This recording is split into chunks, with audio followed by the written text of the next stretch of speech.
Alguém tem alguma objeção à gravação da aula?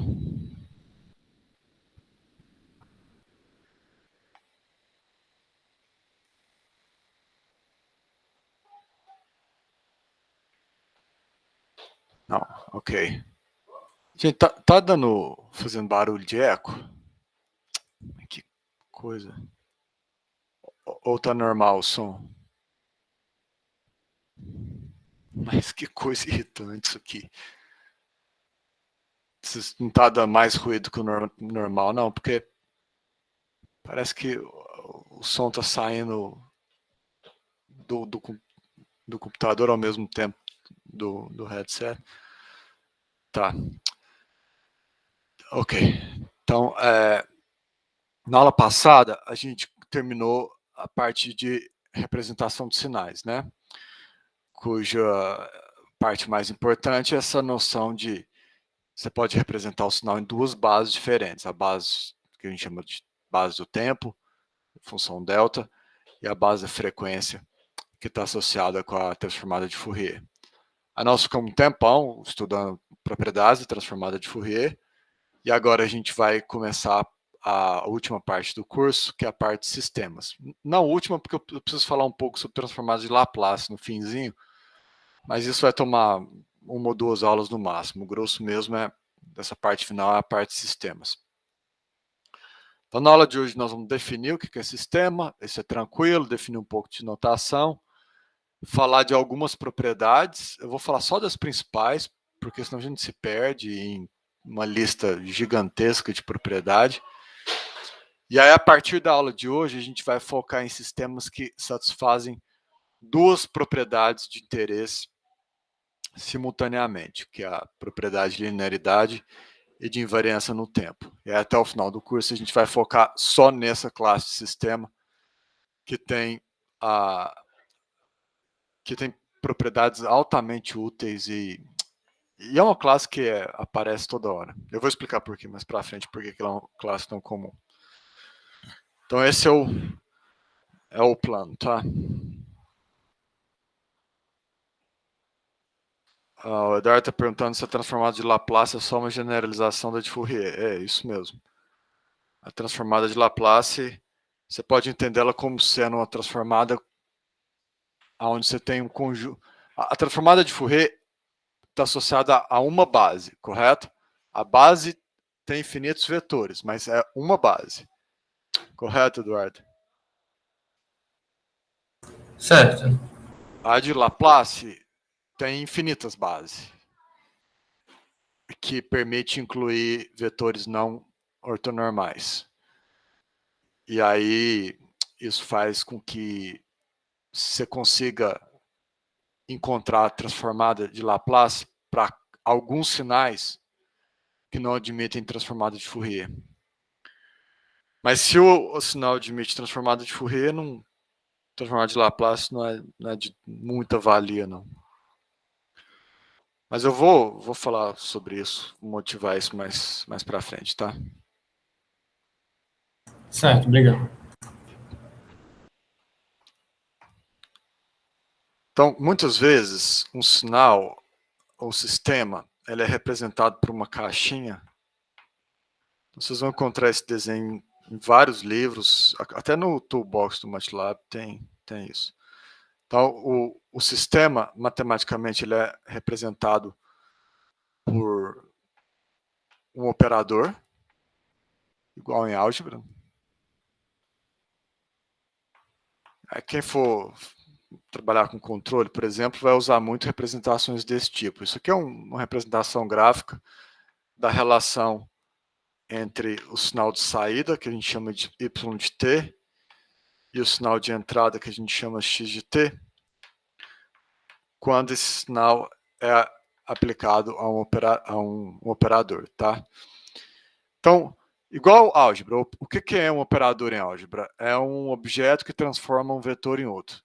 Em sinais sistemas, ou seja, no espaço de Hilbert, o sistema é o objeto que transforma um sinal em outro. O sinal é o vetor, o sistema é o operador. Tanto que eu estou usando a mesma exatamente a mesma notação que a gente usou para operadores na revisão de álgebra, porque é o mesmo objeto matemático. E aí é claro que o sistema ele representa matematicamente algum efeito físico que transforma um sinal em outro sinal. Pode ser, por exemplo, que esse efeito físico seja simplesmente a propagação do sinal no ar. Vamos supor que o seu sinal seja o sinal de rádio. A x de t poderia ser o sinal assim que ele sai da antena. Y de t poderia ser o sinal chegando na antena do seu carro. Então, esse aqui é o que sai da antena da transmissora, esse aqui é o que chega no seu carro. E t vai ser definido pelas leis físicas que descrevem propagação de onda eletromagnética. Ou seja, você vai obter o sistema, o operador, das equações de Maxwell, nesse exemplo. Ou você pode agora criar um segundo sistema concatenado com esse, onde y de t é a entrada e a saída do sistema já é o som do alto-falante do carro. Aí o operador vai ser descrito pelos transdutores, pelo circuito que processa o sinal, pela demodulação e por aí vai. Então o operador representa algum efeito físico que vai modificar o sinal. Geralmente vai ser um circuito, ou vai ser a propagação do sinal, ou algum sistema mecânico, algo nesse sentido. Entenderam a ideia?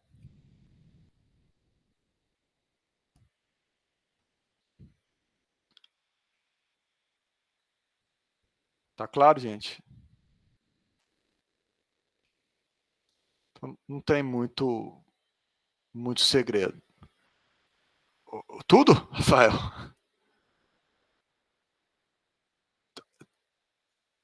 Travou tudo?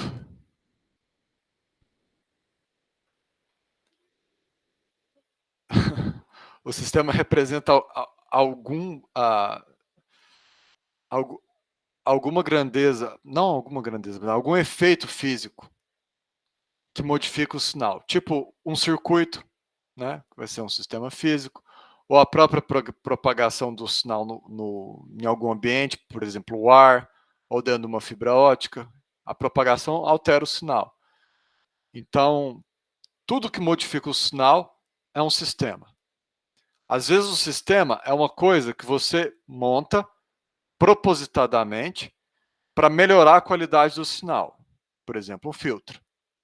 Ou às vezes o sistema é uma coisa pela qual o sinal tem que passar para que ele seja útil. Por exemplo, a fibra ótica que transmite o sinal da internet. Então, o sinal de entrada seria o sinal, vamos supor, saindo do seu computador. O sistema seria a própria fibra.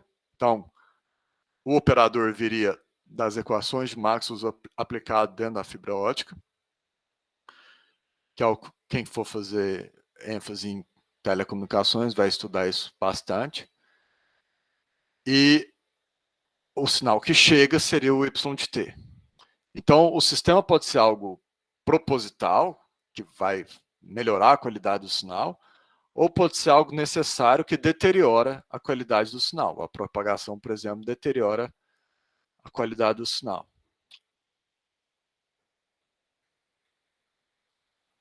Então, você pode pensar o seguinte, todo o seu curso de engenharia elétrica, ele pode ser classificado dentro do guarda-chuva de sinais e sistemas.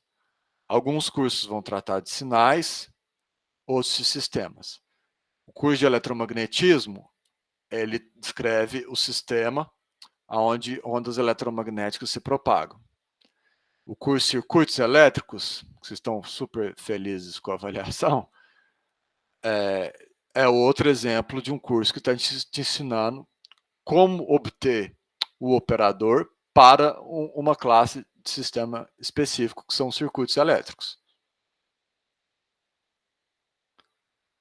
Entenderam como que isso se encaixa na vida de vocês?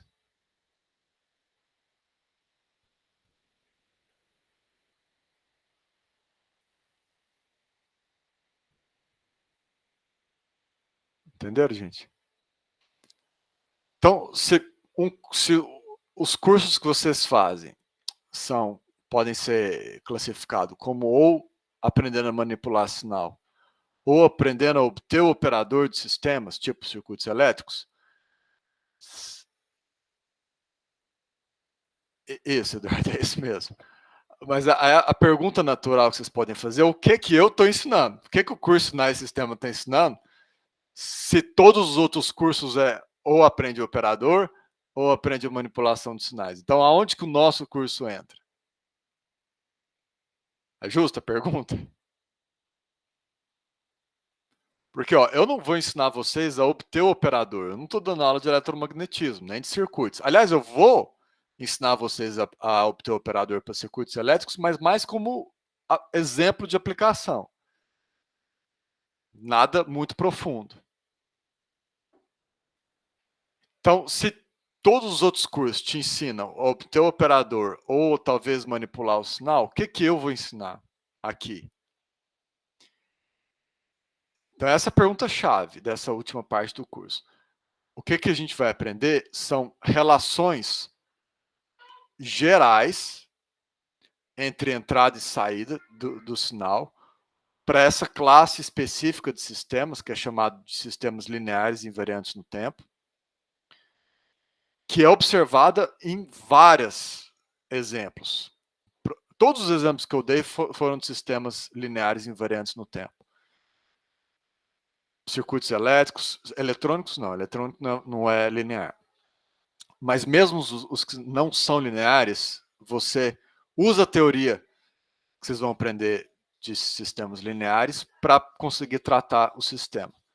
Então, presta atenção, sem fazer referência a qual é especificamente o sistema que a gente está tratando, simplesmente supondo que ele satisfaz essas duas propriedades que eu vou ensinar na aula de hoje, nós vamos deduzir consequências completamente gerais, extremamente úteis, sobre a relação de entrada e saída. Então é o curso que cola tudo. Cola todos os outros cursos. Estão pegando a ideia?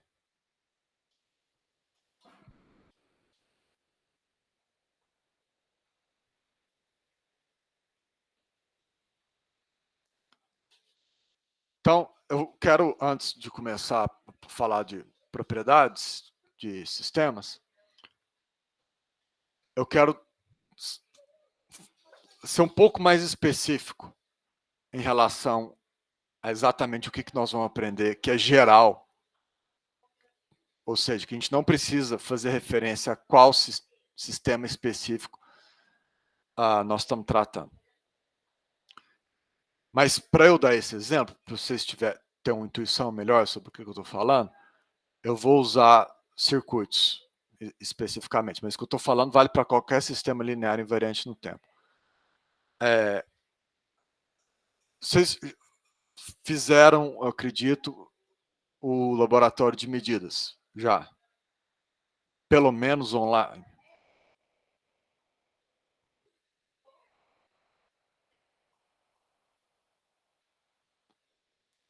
Só um aluno fez? Por quê?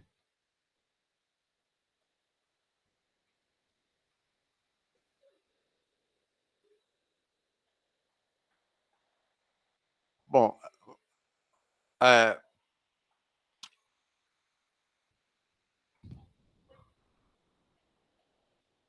então alguns de vocês tiveram curso e outros não tiveram.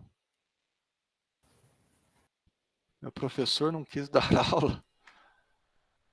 Ai, ai, ai. Bom,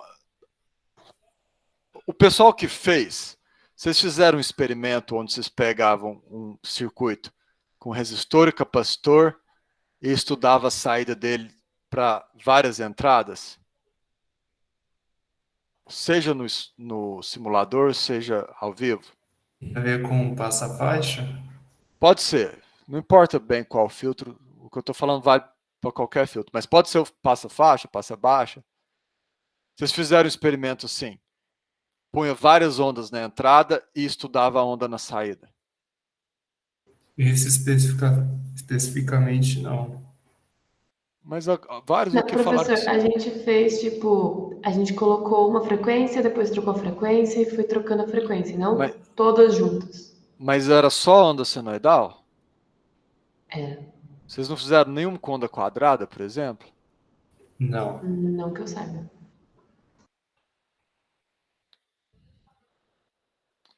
É que também, Só o professor, João a gente fez. teve professores diferentes. Tinha mais de um laboratório. Aí a gente tinha professores diferentes Tá. em alguns. Então eu vou partir do princípio que vocês não fizeram nada. Bom, vamos supor que você tem um circuito simples. Eu sempre uso um circuito RC porque ele é o mais simples de todos para passar a ideia que eu quero transmitir. Aí você tem aqui uma tensão de entrada e você pega aqui a tensão de saída.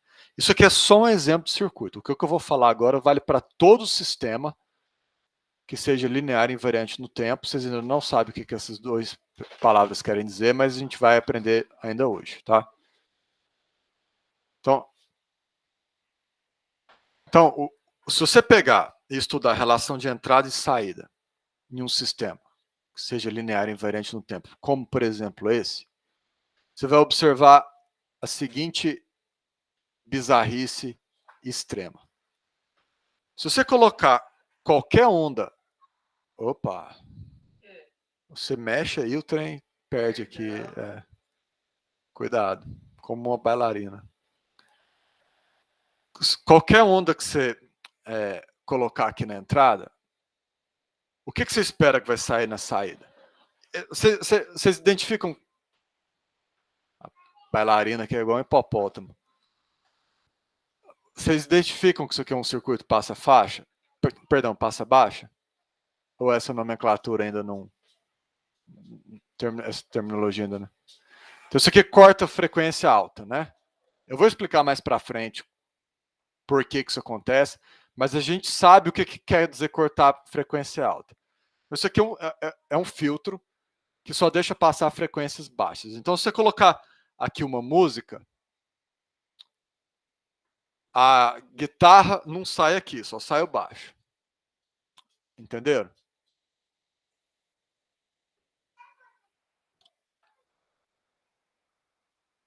Então, se você põe uma forma de onda aqui, uma forma de onda eu quero dizer o seguinte, você põe um sinal que tem um certo padrão no tempo.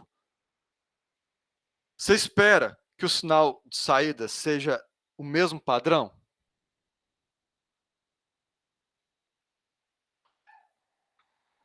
Não, né? Pode ser, sei lá, pode ser qualquer coisa.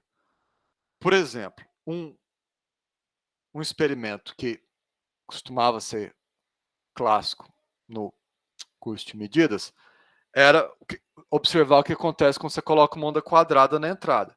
Você põe uma onda quadrada, não sai uma onda quadrada na saída, sai umas coisas assim, que está associada com a carga e a descarga do capacitor. Sai um trem assim. Não é uma onda quadrada. Você põe uma onda triangular, não sai uma onda triangular. Se você põe uma música do Led Zeppelin aqui, sai uma música do Led Zeppelin sem a guitarra aqui. Se você põe uma música do AC/DC aqui, não sai nada aqui. Pegaram o espírito da coisa?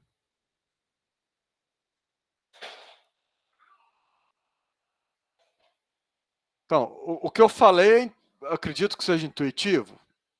Ninguém ficaria surpreso com essa afirmação?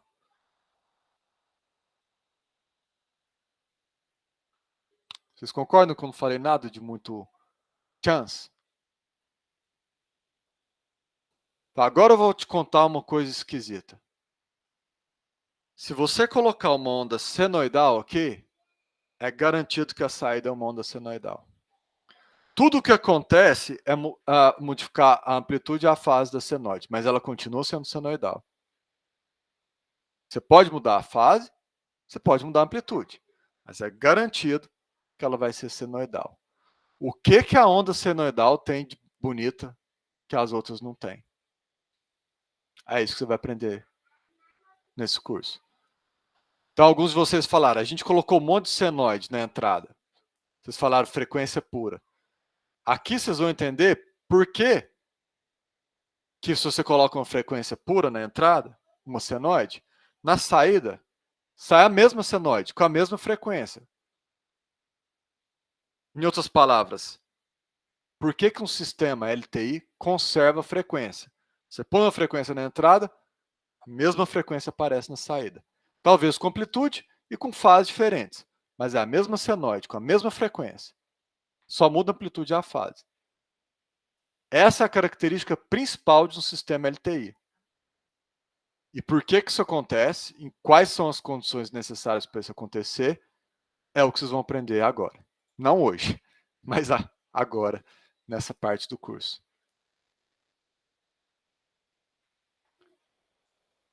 Um sistema LTI quer dizer linear invariante no tempo, tá, Letícia? Na aula de hoje a gente vai ver o que isso quer dizer exatamente.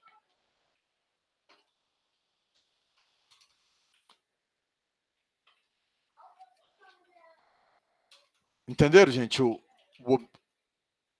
objetivo do curso, dessa parte do curso e como ele se encaixa no passado e no futuro da vida de vocês?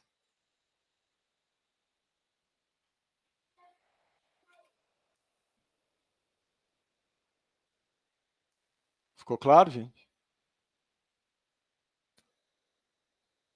Vocês não, quando fizeram lá os experimentos, vocês não estranharam isso? Você põe uma senoide, sai uma senoide, mas você põe qualquer outra onda quadrada, sai outra coisa? Vocês não acharam Isso isso? foi extremamente desorganizado, a nossa disciplina. Não dá para Não explicar. dá pra... Tá, mas vocês perceberam a estranheza do fenômeno? Não. Que existe uma classe de formas de onda especial?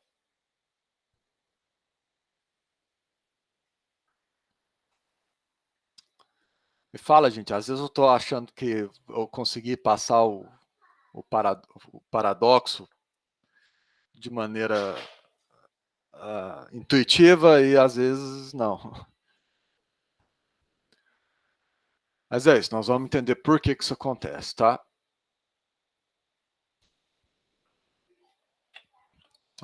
Alguém tem alguma pergunta?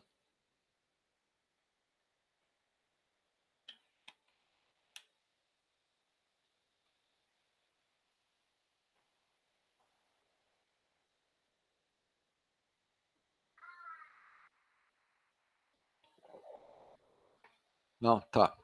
Então, um pouco mais de terminologia e nomenclatura. O operador, esse símbolo, ele pode representar qualquer relação, tá? Por exemplo, você pode ter que y de t seja igual a x de t ao quadrado. Então, se isso aqui for verdade, o operador t, que representa essa relação, ele tem que ser entendido assim. É um trem, um objeto matemático que tem uma entrada e tem uma saída. A saída é o quadrado da entrada. Então, essa é a forma matemática que a gente representaria esse operador. Pode ser um operador extremamente estranho. Pode ser que ele seja assim. E elevado a x sobre t. Aí, o operador que representa essa relação é definido, é expresso assim. Ok? Então, você tem que entender esse lado como como algoritmo. T abre chaves, fecha chaves, é um algoritmo que te ensina a fazer alguma coisa com x de t. Mas tem que ser alguma coisa cujo resultado também seja um sinal. Não pode ser uma coisa que transforma x de t no escalar, por exemplo. Você até pode ter operadores, mas a gente vai ter que usar outra nomenclatura para denotar um operador que transforma um sinal em um escalar. Aqui a gente está reservando, inclusive, o termo operador para um objeto que transforma um sinal em outro sinal. E as chaves aqui. Combinado?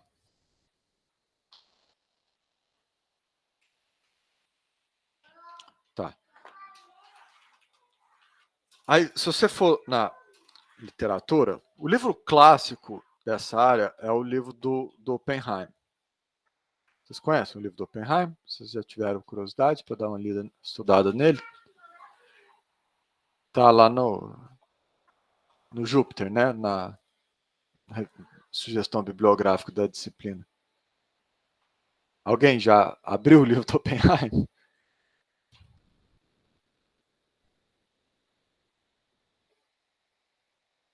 Se ninguém respondeu, é porque não, né?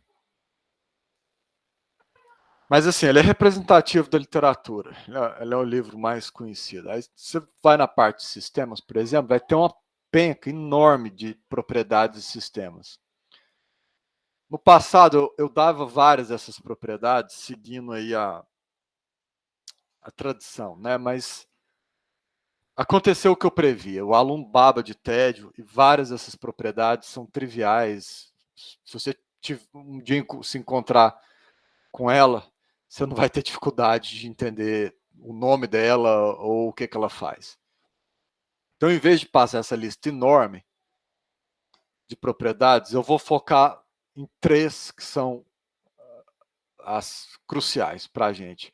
Eu prefiro que vocês lembrem sempre dessas 3, que vocês estejam extremamente confortáveis com essas 3, do que diluir o aprendizado de vocês em um monte de outra propriedade que eu nunca usei, por exemplo. Mas essas 3 a gente usa toda hora. Então, eu vou passar só 3 propriedades. Ok? De linearidade, de invariância no tempo e de causalidade. Então, primeiro, a gente vai falar da propriedade de linearidade. É a mais simples e a gente já viu essa propriedade na nossa revisão de álgebra linear. Porque a álgebra linear já assume que o operador é linear. Senão não chamaria álgebra linear, chamaria álgebra não linear. Tá? Então, por definição, um operador T, ele é linear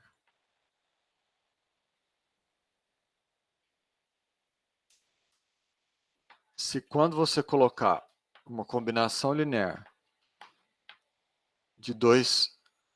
Não, vamos pôr aqui. Pô, vou usar letras mais para o fim, para deixar o Y para saída. Pô, AW de T mais BZ de T. Se você colocar uma combinação linear de sinais na entrada, que é um sinal, a saída também vai ser uma combinação linear de sinais, só que composto pela saída de cada entrada tomada separadamente.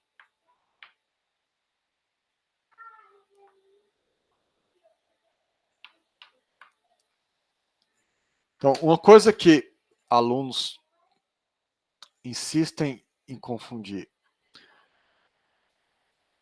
Muitos alunos pensam que o que está na lousa é sempre válido.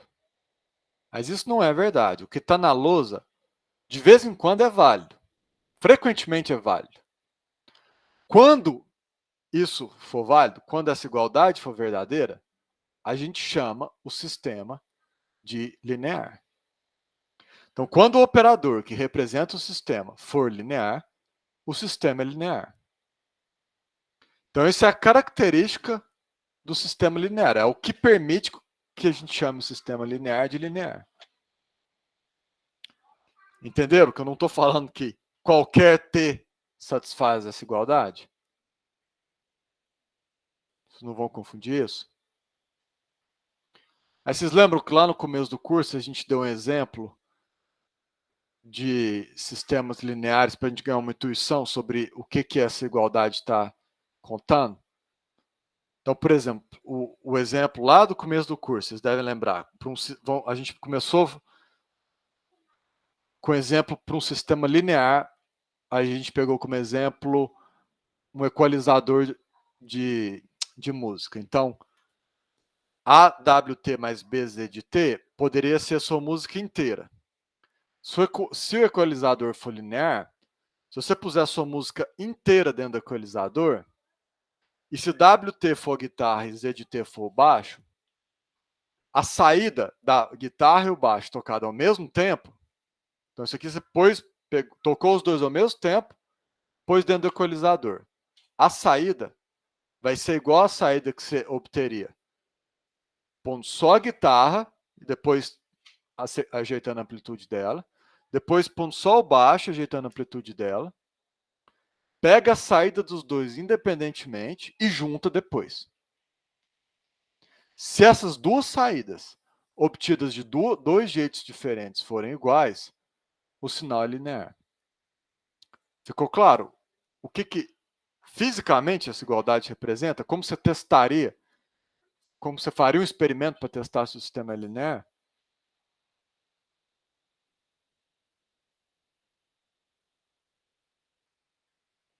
Vocês lembraram dessa conversa lá nas primeiras aulas?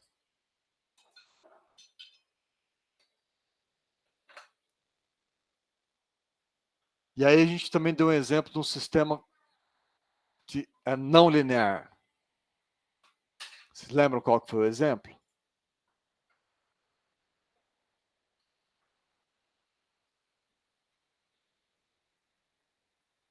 Alguém lembra do exemplo de sistema não linear? Obviamente não linear que a gente deu?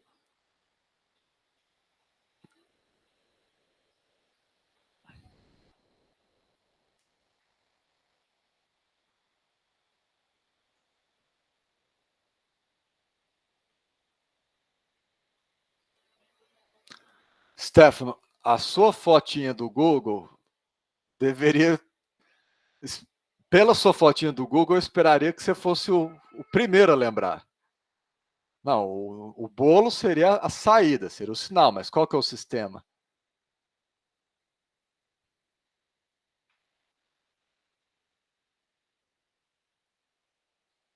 Qual era o sistema?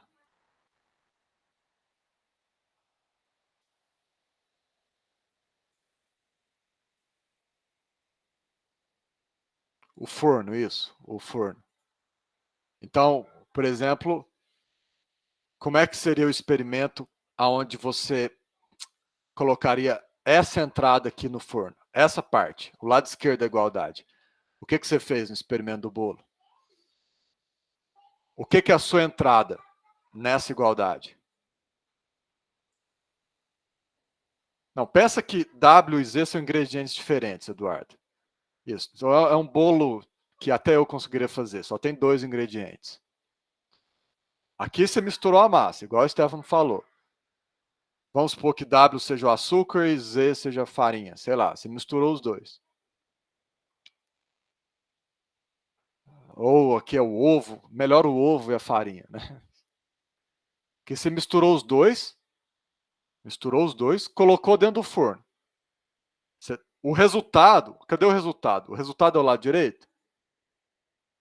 O resultado desse experimento é o lado direito da igualdade? Não, o resultado é o lado esquerdo, é o que sai. É o próprio T, abre chaves, tá aqui, fecha chaves. Então, nesse exemplo, o bolo é esse objeto aqui. Aqui são os ingredientes e T representa a ação do forno. Entenderam, gente?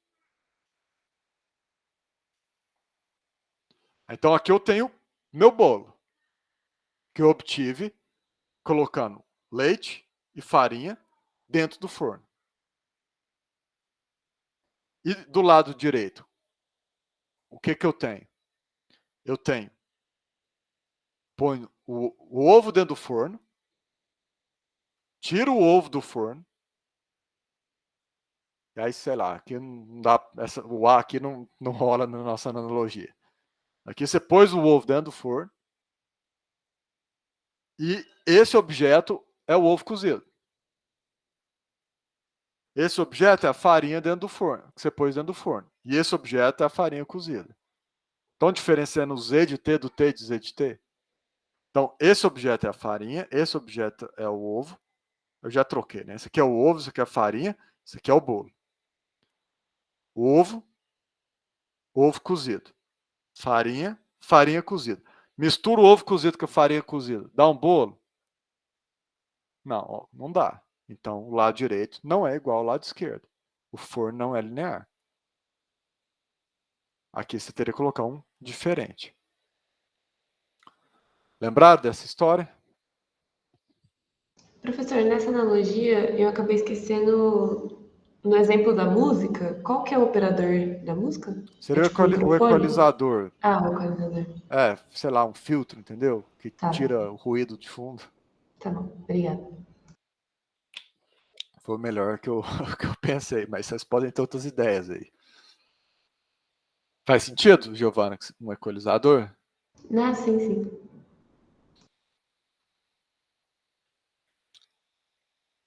Então tá claro por que o equalizador é um sistema linear e um forno não?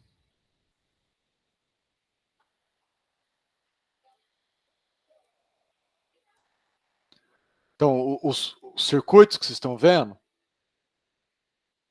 em circuitos elétricos, são todos lineares, porque a relação tensão e corrente em resistores, capacitores e indutores são todas lineares. No curso de semicondutores, que vocês estão vendo comigo, na última aula, nós vamos deduzir a relação tensão e corrente de um diodo.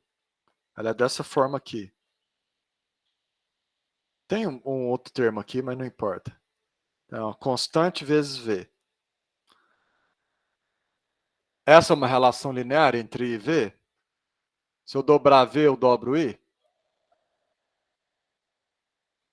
Essa igualdade, se você tratar isso aqui como sistema, V a entrada e I a saída, isso é um sistema linear? Ele satisfaz isso aqui? Claramente não, né? Se você puser um V1 mais V2 aqui, a saída não é I0 EV1 mais I0 EV2, é vezes, correto? Se eu puser tipo V1 mais V2, isso aqui é I0 elevado a CV1 vezes I0 elevado a CV2, não é mais. Se fosse mais, seria linear, mas é vezes, é o produto. Então aqui eu tenho a saída do V1 sozinho, aqui eu tenho a saída do V2 sozinho. Coloquei o V1 e V2 na entrada, a saída é o produto, não é a soma dos dois. Então isso aqui não é um sistema linear. Então um circuito que tem um diodo já não é mais linear. Um circuito eletrônico não é linear. Mas até o circuito eletrônico, a hora que você vai analisar ele, você geralmente trabalha em regimes onde ele é aproximadamente linear.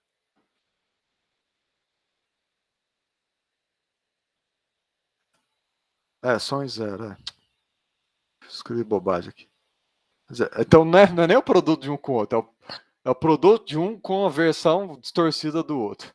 É pior ainda, Thiago, como você bem percebeu.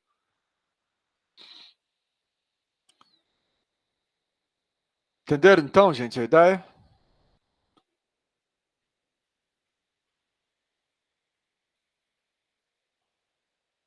Aí na aula que vem, a gente vai focar a atenção em sistemas lineares. T ao quadrado também dá ruim. Vamos supor que eu dou um exercício na prova, inclusive está na lista de exercício, onde eu peço para você inspecionar se y de t igual a x ao quadrado de t é linear.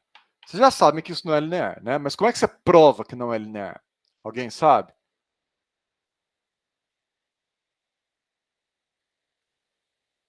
Como é que eu provo que ele é não linear? Pois é só substituir o argumento. Mas o que eu substituo? Então lembra, o que eu tenho que fazer? Eu tenho que testar se o lado esquerdo é igual ao lado direito. Então eu tenho que supor que x de t, vamos supor que x de t seja da forma A WT mais B Z de T. Se x de t for dessa forma, eu coloquei ele como composição linear de dois sinais. Então, o resultado... Qual é o resultado dessa saída? Se eu puser o x de t inteiro na entrada, isso aqui vai ser A WT mais B Z de T. Tudo isso ao quadrado, correto? Esse aqui é o lado esquerdo. Aí eu tenho que comparar isso aqui com o quê? Eu tenho que comparar isso com o resultado que eu tenho quando eu ponho cada um deles separadamente.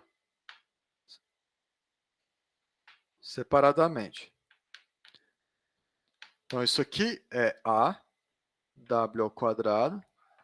Não vou pôr o T porque não vai caber, tá? Mas é B, Z ao quadrado. Então, esse seria o lado esquerdo e esse aqui o lado direito. Agora eu vou comparar os dois. Eles são iguais? Isso aqui é igual a isso aqui? Claramente não, né? Vai ter termo cruzado aqui, vai ter A ao quadrado. Então, ele não é linear. Entenderam? Você sempre tem que testar o que acontece quando você põe o sinal inteiro na entrada. Foi o que eu fiz aqui. Com o que acontece quando você põe cada parte do sinal e depois recompõe. Foi o que eu fiz aqui. Ficou clara a filosofia?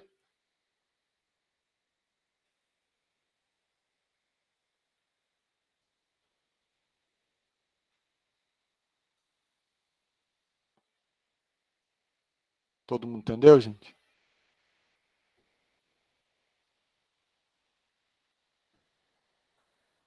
Ok.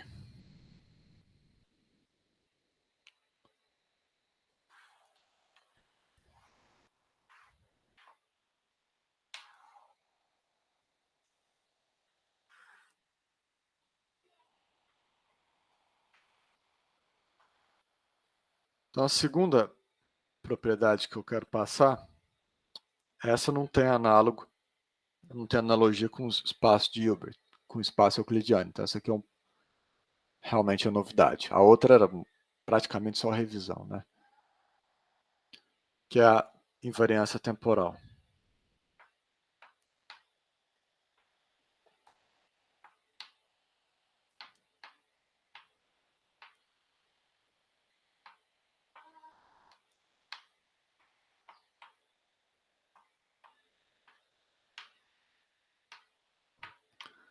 Então, primeiro eu vou colocar a igualdade que caracteriza a invariância temporal e depois a gente discute o significado físico dela, ok?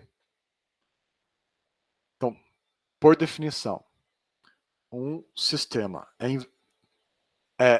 tem invariância temporal, satisfaz invariância temporal.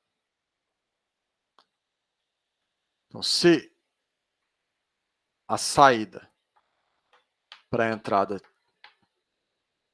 x de t foi y de t, então vamos supor que é um sistema onde você coloca x de t nele e sai y de t. O que caracteriza ele, a invariância temporal, é, se isso aqui for verdade, então necessariamente também é verdade. Botou então aqui.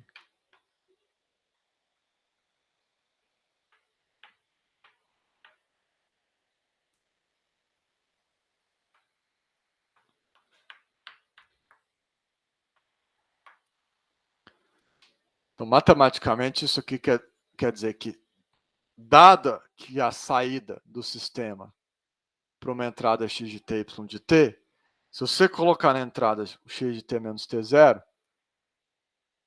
e se a saída for y de t menos t0, ele tem invariância temporal. Então, como é que você testa? Você põe x de t e vê o que sai. Depois você põe x de t menos t0 e vê o que sai.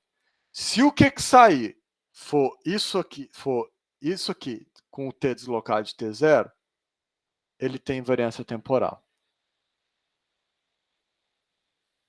Se o que sair não tiver nada a ver com isso aqui, não for uma versão deslocada disso aqui, ele não tem invariância temporal.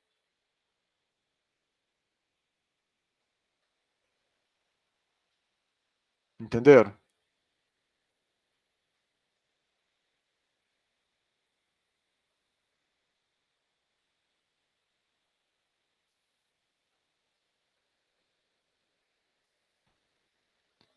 Entenderam a ideia? Eu vou discutir mais a fundo o que está acontecendo aqui, mas primeiro eu quero que vocês entendam a afirmação que está na lousa.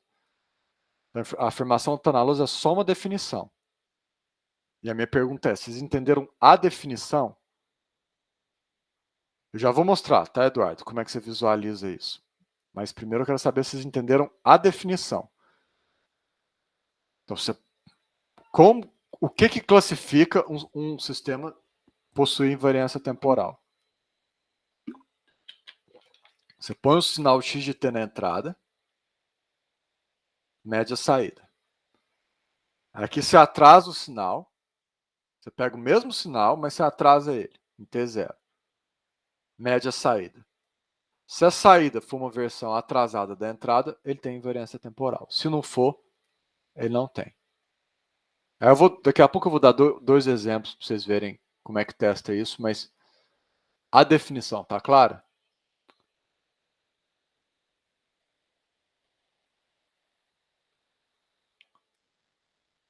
Tá, então o que está acontecendo?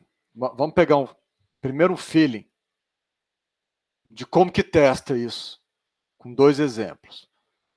E aí depois a gente discute o que faria um sistema sem ter invariância temporal, tá? Então vamos supor, vamos testar se o sistema tem invariância temporal. Vamos pegar como exemplo um sistema onde ele é uma derivada, y de t igual a dx dt. Ok? Então esse aqui é o meu primeiro sistema que eu quero testar isso aí. Então, vamos tentar visualizar graficamente, em vez de provar matematicamente. Vamos supor que x de t seja uma gaussiana, centrada na origem. Aí o que vai ser o y de t? Vai ser a derivada da gaussiana. Vai ter essa forma aqui. Então esse aqui seria o x de t, e esse aqui seria o y de t. Então aqui eu tenho a entrada e aqui eu tenho a saída. Eu estou expressando essa igualdade aqui. Estou dizendo que y de t é o que se obtém quando você pega na entrada o x de t e deriva. Tudo bem?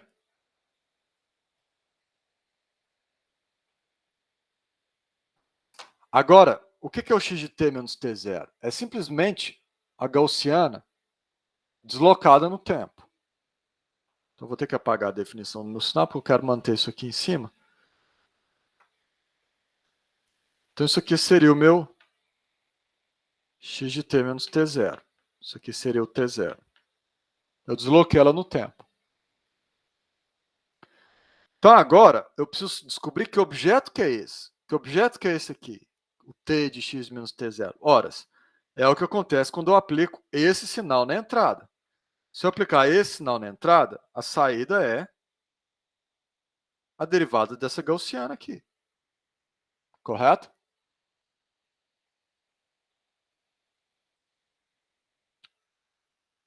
Entenderam, gente? Estão comigo? Aí eu me pergunto, essa saída aqui, esse objeto, que é o que eu obtive, deslocando o sinal, primeiro eu desloquei o sinal, aí eu coloquei ele dentro do operador. Peguei esse sinal, derivei o sinal, obtive isso aqui. Esse objeto, que é esse objeto, é o mesmo objeto que eu vou ter se eu pegar esse sinal aqui e deslocar ele no tempo, que é o que está aqui. É a mesma coisa? Se eu pegar isso aqui e deslocar no tempo, eu tenho isso aqui. Eu vou obter isso aqui, que é o que eu obtive derivando isso aqui direto. É a mesma coisa. Então, esse é um sistema invariante no tempo.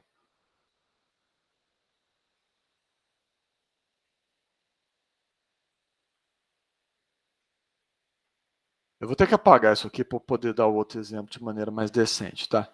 Mas vocês pegaram a ideia? Então vamos fazer isso de maneira um pouco mais formal.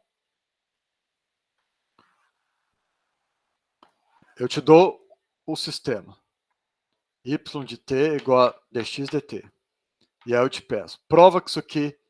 Não prova que isso é invariante no tempo. Descobre se ele é invariante no tempo ou não. Então o que você faz? Primeiro, eu pego t de x de t menos t0. O que é isso? Isso aqui é simplesmente a derivada de x de t menos t0 em relação a t, que é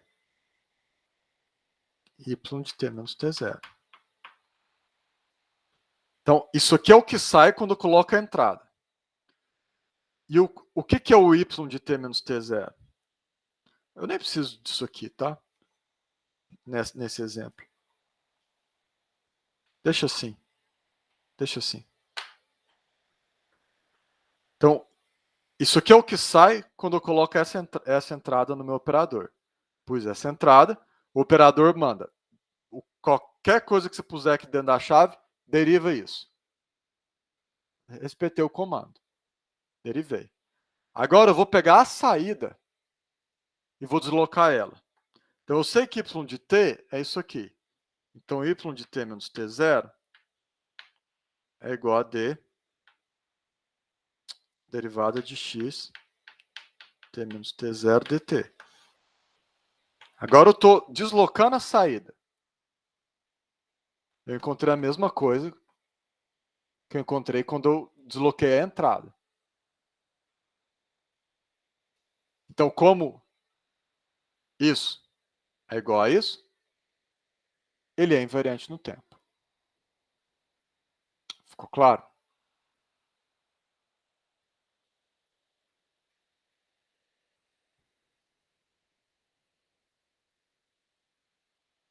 Então, agora eu vou dar um exemplo que dá ruim, para realçar a ideia, tá? Vou dar um exemplo onde dá errado, ok? Posso avançar?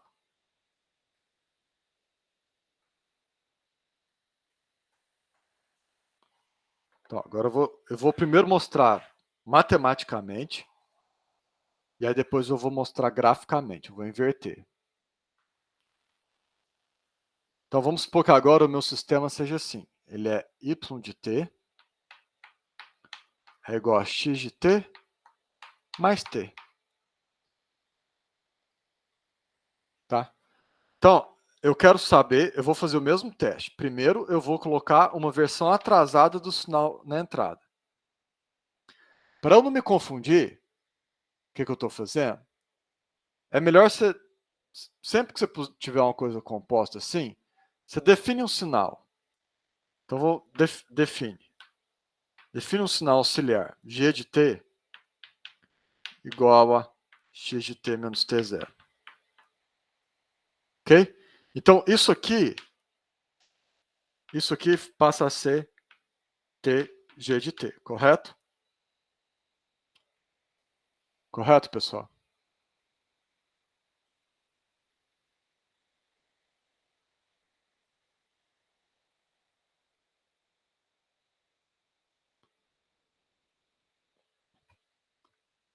E o que é o meu g de t? Qual é o comando? O comando, o que o operador faz? O operador fala, pega o seu sinal e soma com o tempo. Então, aqui, vou respeitar meu comando. Ele é g de t mais t. Obedeci o algoritmo definido pelo operador. O operador é tal que você põe na entrada um sinal, na saída é o sinal mais t. Respeitei o comando, correto?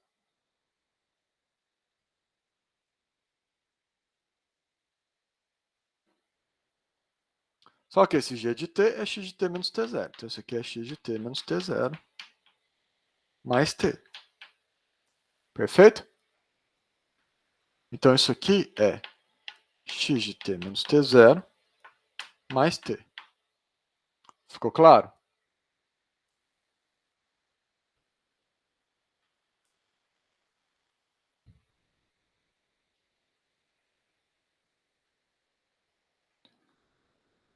Tá. Professor, não era para ser Y ali dentro? Ali dentro da onde? Do operador? Não. Da primeira igualdade, eu não entendi como Aqui, você tirou. aqui eu estou definindo o operador. Desculpa, na segunda linha. Aqui. Não. Uma coisa, Y de T é o nome que você está dando para a saída. Esse tipo de confusão é muito comum, Giovana. Sempre tem. Então, eu estou definindo o operador T. O operador T, por definição, é aquele que a hora que você coloca alguma coisa aqui dentro, me dá uma letra. W. W.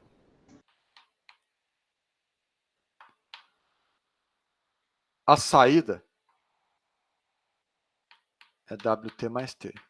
Isso é o que o operador faz. O algoritmo pega o sinal que está dentro da entrada e soma com T. Aí isso aqui a gente costuma chamar de Y. O Y é a notação para a saída do operador, entendeu? Agora entendi, tá bom. Então, o que eu estou fazendo é simplesmente respeitar o comando. Lembra, o operador é o símbolo de um algoritmo. Ele está te falando assim, faz alguma coisa.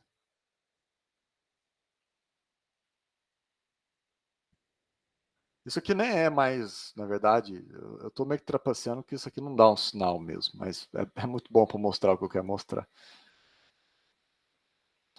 Mas entendeu a ideia, Giovana? Sim, não. Eu tinha confundido mesmo. Agora o meu W de T é X de T menos T0. Eu fiz o que ele me mandou. Obedeci o comando. Ok?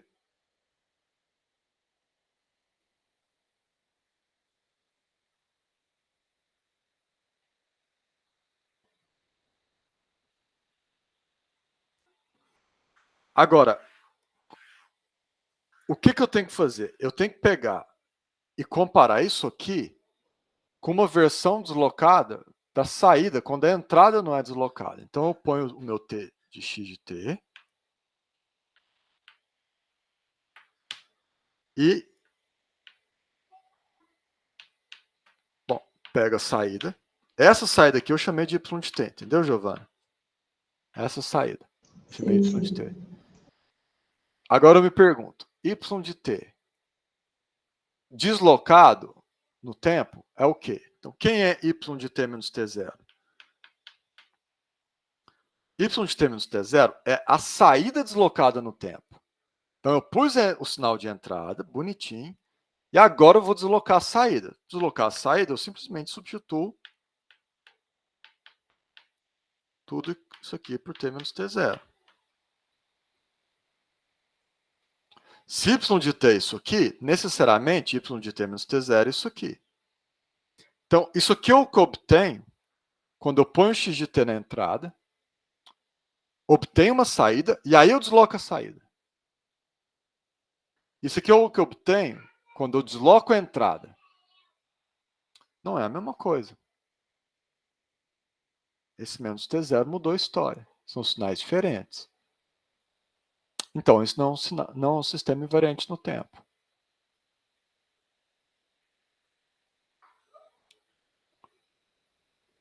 Então, vamos tentar enxergar o que aconteceu. Posso apagar?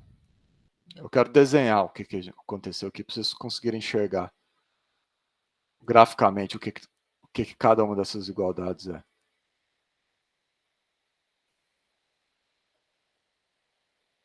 Posso apagar? Eu preciso que vocês tenham isso no caderno, tá? Então, anota no seu caderno a seguinte frase. Aqui eu desloquei a entrada e medi a saída. Nessa igualdade, escreve aí. Desloquei a entrada e medi a saída.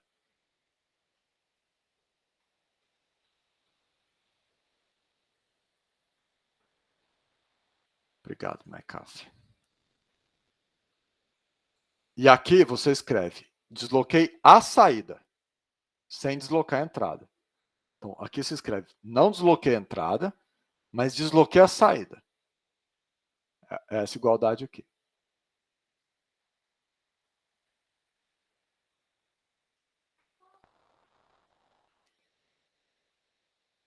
Todo mundo notou aí?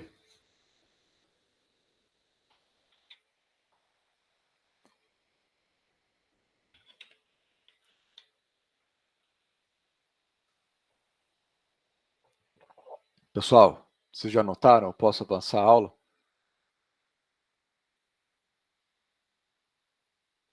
Acho que pode, professor. Tá, então vamos tentar visualizar o que aconteceu aqui.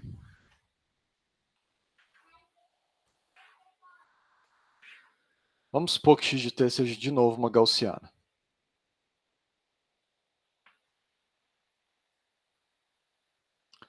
T, obviamente, é uma reta de 45 graus, né? Então, se eu colocar x de t na entrada, eu estou somando essa gaussiana com essa reta. Quem é o y de t?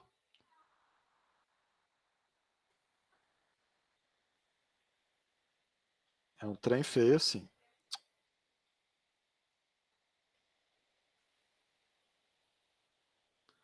Aqui ele tem que ser, tá somando com coisa negativa, ele tem que ficar negativo.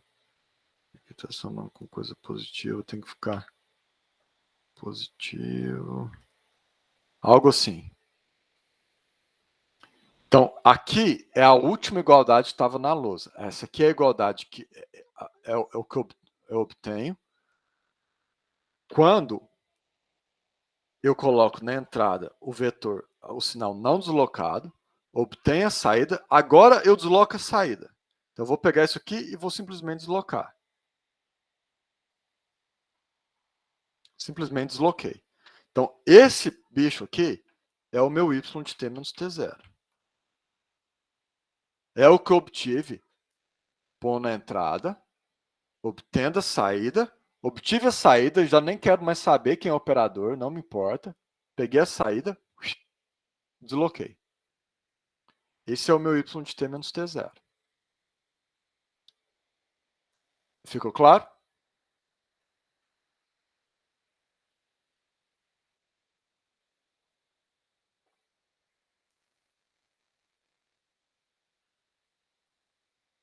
Ficou claro, gente?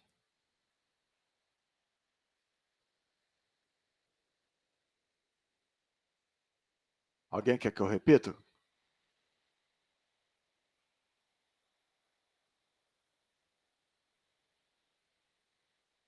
Todo mundo entendeu que isso aqui é o y de t menos t0?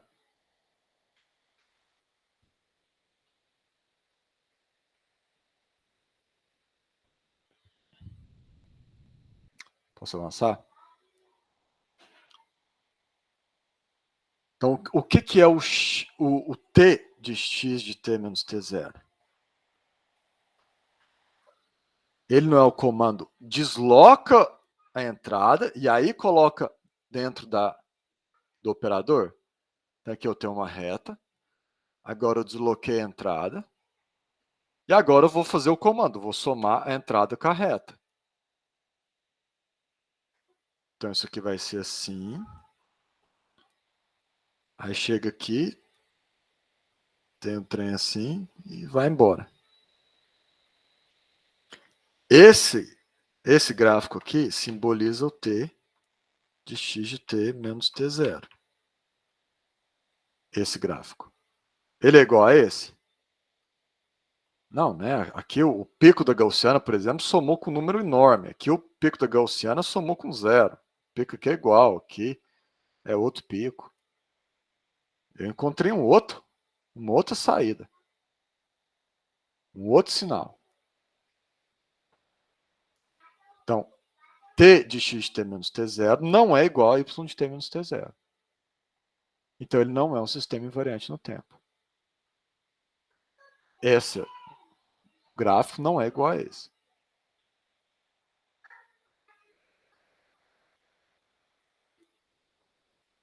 Vocês enxergaram a diferença? Entenderam o que aconteceu? Professor, Oi. eu estava com um caso específico na minha cabeça de operador. Eu poderia fazer um operador do tipo transformada de ômega t igual a ômega t mais o argumento de ômega t? Pode. Matematicamente você pode definir isso. A questão é você. Como é que eu representaria isso matematicamente? Como é que você faria isso, né, na prática? É, Você poderia, por exemplo, o meu sistema, o T é um timer. Você poderia ter um sistema que é um relógio. E aí, o tanto que você vai somar depende da hora que você pôs o W de T. Entendeu?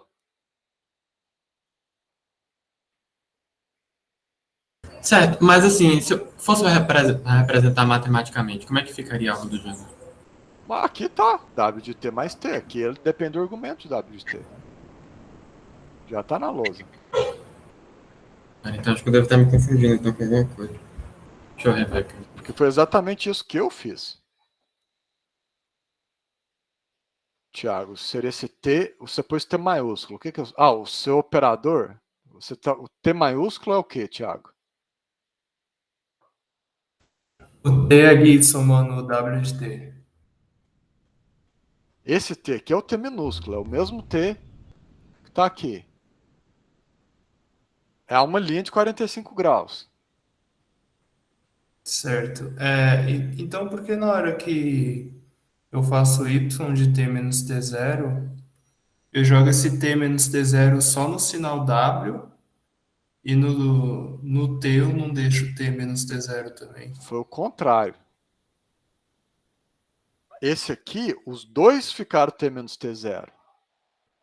Porque esse aqui, primeiro você pôs a gaussiana centrada aqui, somou ela com a linha de 45 graus, obteve uma linha, aí você deslocou a linha inteira. Matematicamente, y de t menos t0 é o w de t menos t0 com a linha deslocada, mais t de menos t0. Se eu conseguiria obter essa linha aqui, pegando essa aqui e deslocando ela também, e somando. Isso. Porque o algoritmo foi, faço a operação e o resultado da operação eu desloco no tempo. Então a linha foi junto, porque ela entrou na operação. Certo. Isso Então, é o que está aqui. É o que está aqui. Uhum. Aqui, eu não desloquei saída hora nenhuma, eu desloquei a entrada. Então, mas a reta não faz parte da entrada também? Não, a entrada Não? é W de T. A entrada é só a gaussiana. Ah, entendi. Entendi. A reta entra no comando o que fazer com essa gaussiana. O comando é pegue a sua gaussiana e multiplique e some com essa reta. Mas o seu sinal de entrada não envolve T, o T sozinho. Envolve o W de T. Esclareceu? Uhum. Todo mundo entendeu que esse sinal é o que a gente obtém com a entrada deslocada. E esse sinal é o que a gente obtém não deslocando a entrada, mas deslocando a saída. E eles não são iguais. Portanto, esse sistema não é invariante no tempo.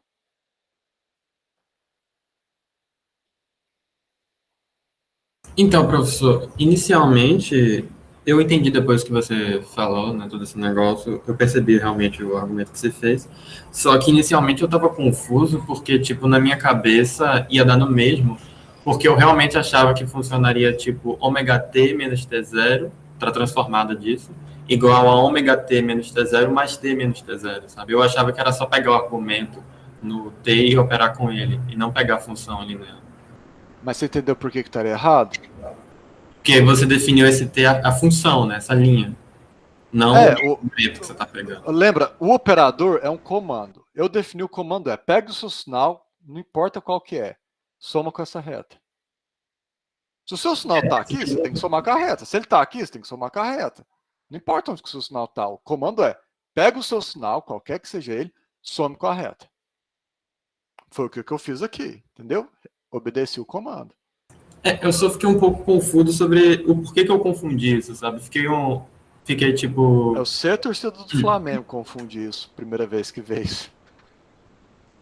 É muito comum essa confusão. Por isso que eu dou essa dica.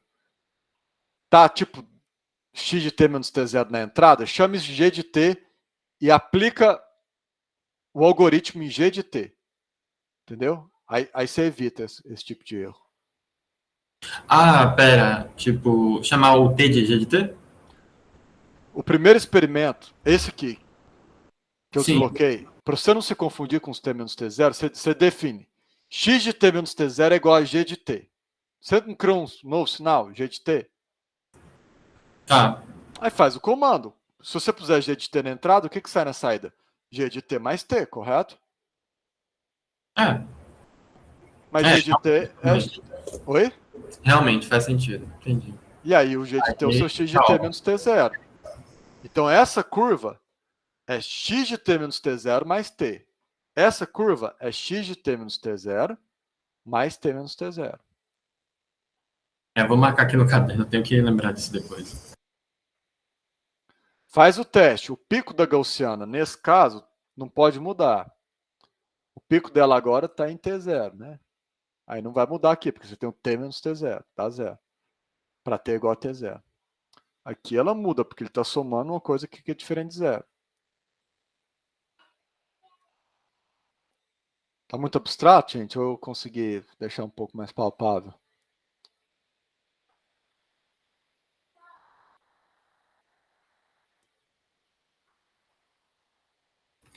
Só seria verdade se dentro ali do operador tivesse W de t mais t, né? Aí sim, se você quiser definir um sinal que seja W de t mais t e você puser o sinal inteiro dentro do... Não, aliás, perdão, Thiago. O que eu falei é verdade para o outro sinal. Você está perguntando assim, né? Vamos usar isso aí. Vamos usar o seu exemplo. Então, a definição do operador é essa. Correto? Pega o seu sinal e soma com t. Agora você está me sugerindo o seguinte. Cria um sinal g de t que é x de t mais t. E vê o que sai. Não é isso que você está sugerindo? Isso, aí coloca Vamos ver o dentro que do sai. operador o Isso. g de t. Então vamos ver o que sai. Ele não sai isso aqui? Obedeci o comando, ó. Obedeci? Esse seu sinal particular é x de t mais t. Então tem isso aqui mais t, que é igual a x de t mais 2t. Ah, vai dar errado, então. Dá errado também. Não tem como dar certo se ele é invariante no tempo. Se ele não é invariante no tempo. Mas tem alguma característica, tipo, inerente que a gente pode olhar para o sinal e ver, ah, ele é invariante no tempo. Tem um erro muito grave na sua pergunta conceitual.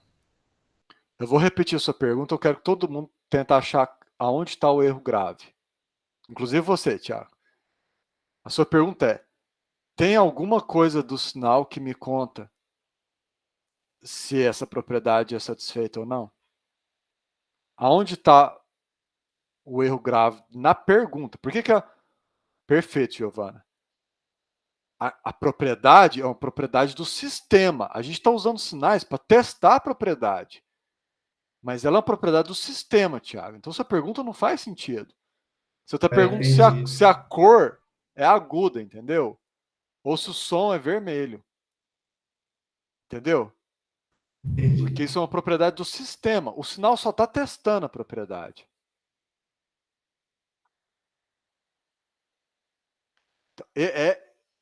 Esse tipo de erro aparece todo ano, tá, gente?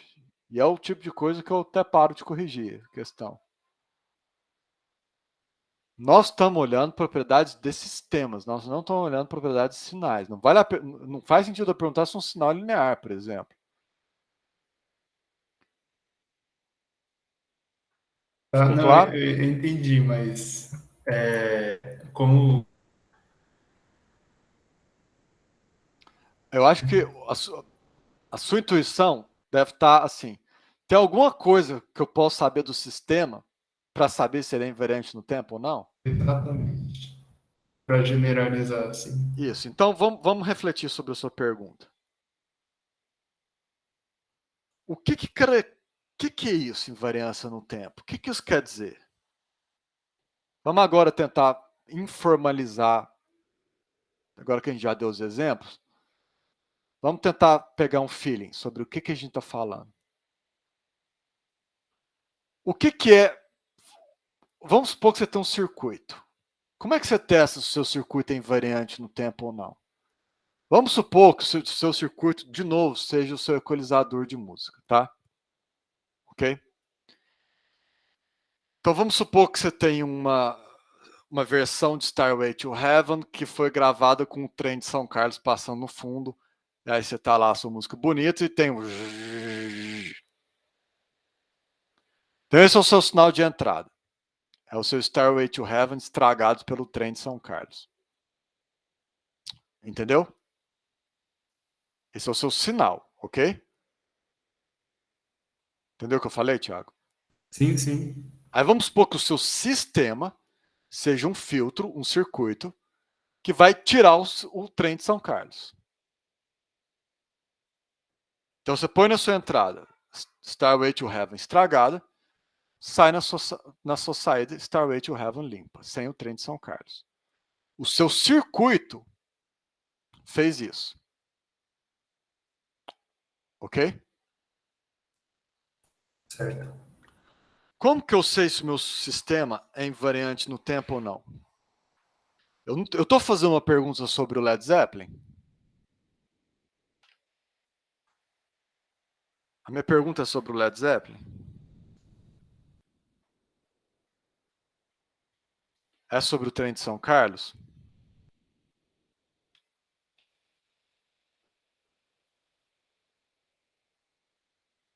Não, né? A minha pergunta é sobre o quem? Sobre o circuito. Sobre o circuito. Então agora eu vou fazer um experimento para testar se o meu circuito é invariante no tempo ou não. Eu vou colocar o meu Led Zeppelin, então eu vou pôr aqui Led Zeppelin, com trem de São Carlos na entrada. Aí saiu na saída Led Zeppelin. E eu fiz isso hoje, agora. Aí eu volto amanhã e coloco Led Zeppelin na entrada. E observo que, vou lá, saiu Led Zeppelin.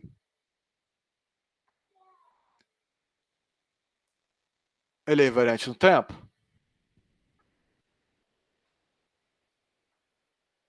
É invariante no tempo.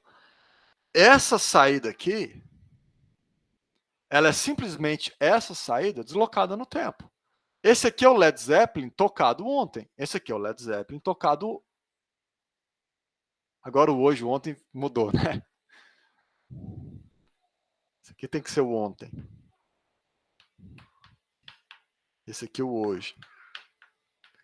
Qual é a relação matemática entre esse sinal e esse? Se isso aqui é x de t, isso aqui é x de t menos t0. É o mesmo sinal, só mudou no eixo do tempo. Porque esse aqui foi tocado uma hora, esse aqui foi tocado outra hora. Entendeu, Thiago? Não, entendi. Então, o que a invariância no tempo está te contando sobre o sistema? Ele está te falando que o sistema não mudou no tempo. O sistema ontem é o mesmo sistema hoje.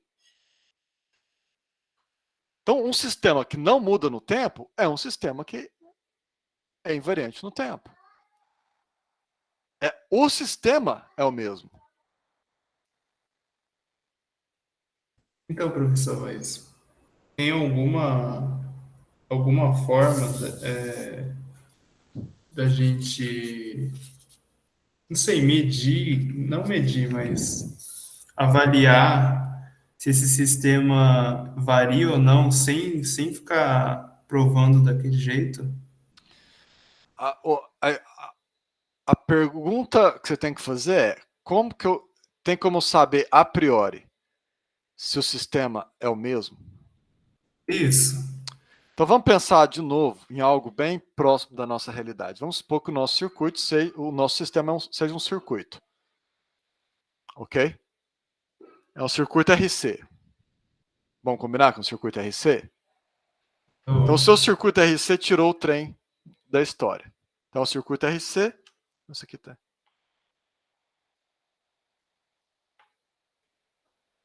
Tá aqui a entrada. Tá aqui a saída, beleza?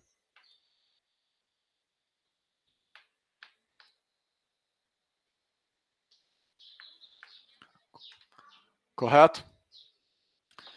Então, vamos supor que você vai e faz esse experimento aqui. Tá perfeito. Saiu o seu Led Zeppelin. É o mesmo circuito. Você ficou surpreso? É o mesmo circuito. Você ficou surpreso que você pôs o mesmo sinal na entrada e saiu... Não importa que hora que você põe o sinal, vai sair o mesmo na saída? Surpreso não fico, não. Tá, agora vamos supor que aconteceu certo dia que você pôs os Led Zeppelin com o trem na entrada e na saída saiu uma zona. Não saiu mais o seu bom e velho Led Zeppelin que tinha saído nos outros dias. O que você acha que aconteceu? Deve ter alguma mudança no circuito. Pode ser, por exemplo, que esse experimento... São Carlos é um bom exemplo para isso. São Carlos é a cidade do clima, né? Pode ser que ontem tenha feito menos 30 graus. E hoje está mais 50 graus. Se você fez esse experimento ontem a menos 30 graus, pode ser que o valor da sua resistência, o valor da sua capacitância, seja 1. Hoje, você fez ele a 50 graus, o valor da resistência e o valor da capacitância seja outro, por causa da variação na temperatura. Nesse caso, você não tem mais o sistema. O que eu quero dizer? Entendi. O que faz com que um circuito RC seja ou não variante no tempo? Os elementos têm que estar fixos. Se o sistema começa a esquentar e RC começa a mudar, você não pode mais tratar ele como invariante no tempo. Ele passa a ser um circuito variante no tempo, porque o próprio sistema está mudando no tempo. Entendi. E aí, nas aulas seguintes, a gente vai aprender que circuitos que são lineares e invariantes no tempo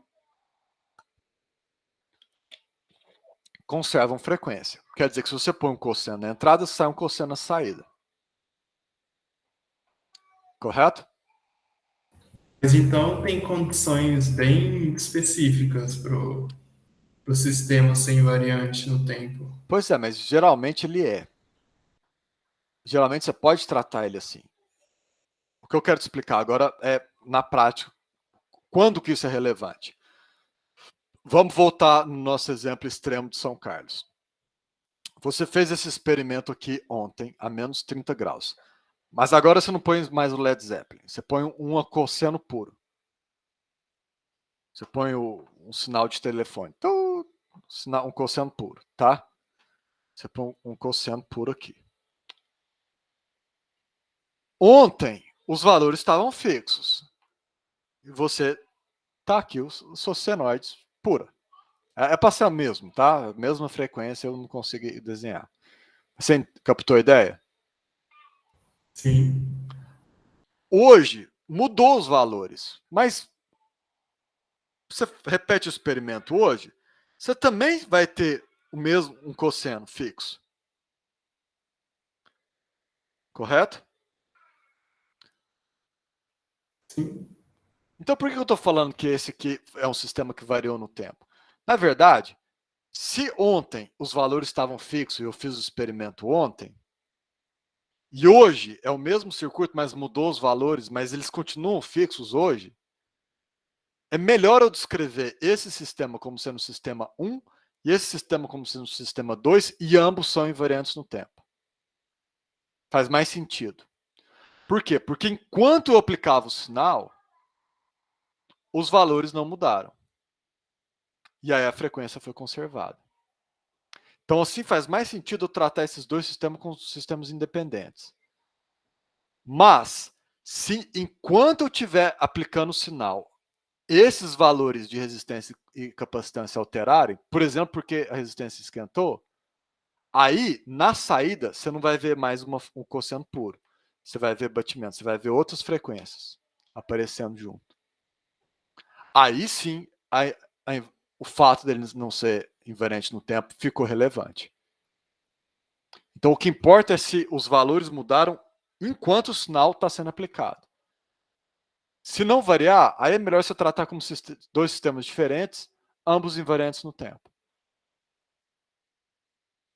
Entendi. Beleza. Entendeu? Então, geralmente isso vai acontecer, não porque ontem está frio, hoje está quente, mas porque o seu sinal esquentou o elemento, entendeu? Entendi. É com o tempo, na verdade, né? Que vai se desgastando o elemento. Mas quando o desgaste do tempo, ele não vai acontecer enquanto você aplica o seu sinal, correto? Sim. O negócio envelhece lentamente. Então, esse desgaste não é relevante.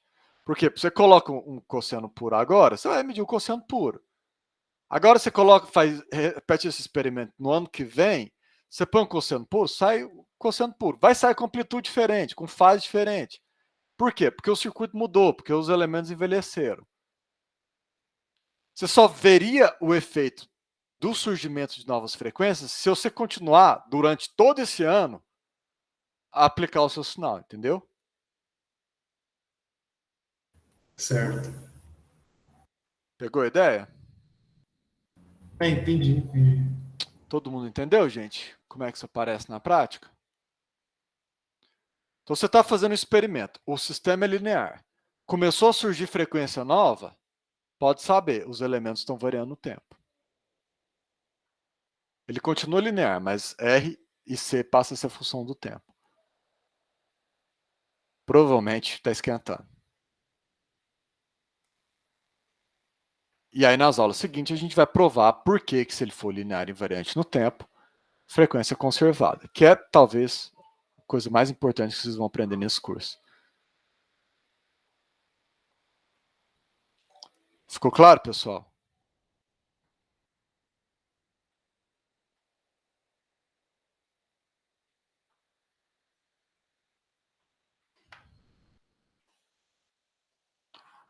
Tá, então essa noção de invariância temporal, que nós vamos explorar bastante, ela é extremamente relevante para o nosso curso, tá? A última propriedade que eu quero tratar é causalidade.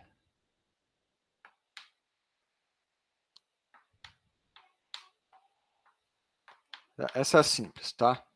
Então, se a saída do sistema for y de t, ele vai ser causal. Eu não vou nem colocar na lousa, vou só falar, tá? Tá aí no material de aula. Ele vai ser causal quando, por exemplo, você vai avaliar y de t0. Esse y de t0, o y num determinado instante de tempo t0, depende de x de t só para t menor do que t0. Se isso for verdade, ele é causal. E o que isso quer dizer? Quer dizer que o sistema não prevê o futuro, entendeu? A saída depende da entrada naquele instante ou do passado, mas não depende do futuro da entrada. Faz sentido?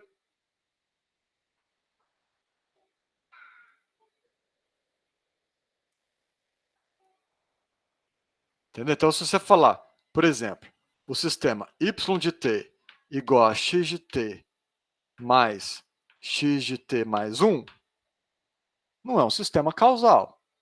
Por quê? Porque no instante de tempo t igual a 0, por exemplo, você precisa saber o futuro do sinal. Isso não é um sistema causal.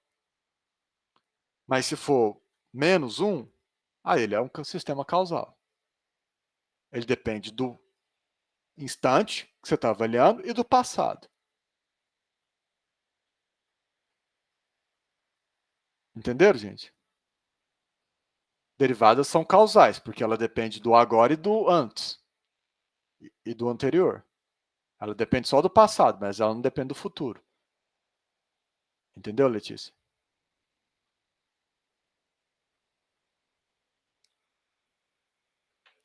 Integral também, desde que a integral seja do menos infinito até o ponto t, igual a gente definiu o sinal integral. Então, todo sistema físico tem que ser causal. Se eu te empurrar, você cai só depois que eu te empurrar, correto? Porque nós somos um sistema físico. Então, todo sistema físico necessariamente é causal. Porque como é que o sistema físico vai depender do futuro da entrada? Ele não sabe qual que é o futuro da entrada. Ficou claro, gente?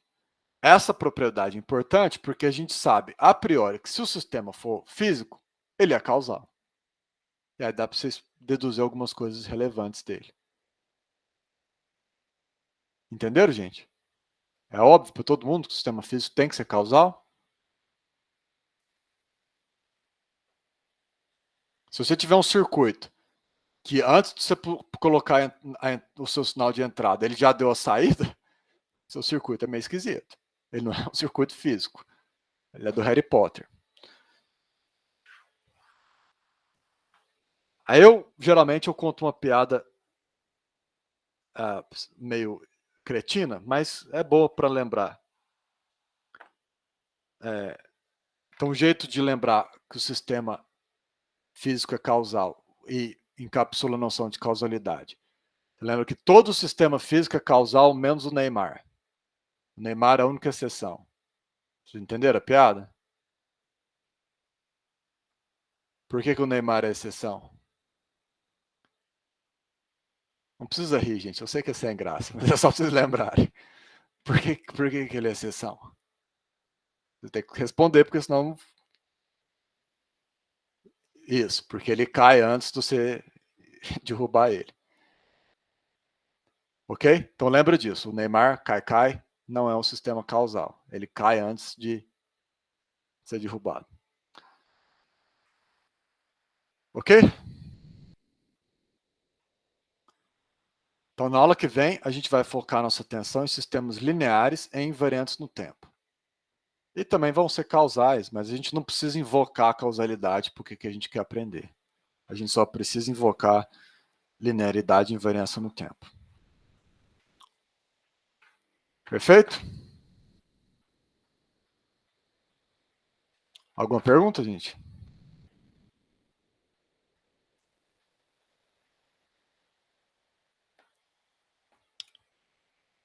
Vocês conseguiram entender a história da invariância temporal direitinho? Pegaram intuição sobre ela?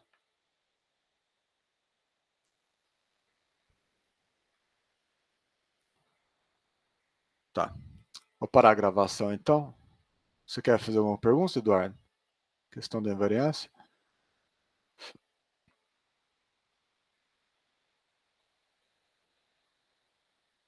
É porque a função representa o sinal, né, Eduardo? A função geralmente representa um sinal. Então você está cometendo o problema lá que eu levantei da pergunta do Thiago. É basicamente isso, né? Que a gente está acostumado a trabalhar com função, e em função, g de t menos t0 ficaria o t menos t0 naquele termo somando. Mas uma função... É somo com o t, não tem... Isso. Não é uma função, não tem a regra. Portanto, a invariância temporal é uma propriedade do sistema, é propriedade do comando que você manda fazer com a sua função, com o seu sinal, mas não da função em si. Eu devia ter me atido essa questão de pensar como um algoritmo, aí eu não teria... Pensa assim, é um comando, é um algoritmo, é uma ordem, mas não é uma função. É claro que a ordem pode ser, pegue a sua função e faça ela virar essa outra função, que é o que eu fiz. A ordem foi, pega a sua função x de t e soma com t, que é outra função. Mas a ordem é some com t. Essa é a ordem. Certo, está tudo certo, então. Tá, então, deu aqui 10 para as 10, né? É uma boa hora. Vocês devem ter aula aqui depois, né? Eu vou parar a gravação. E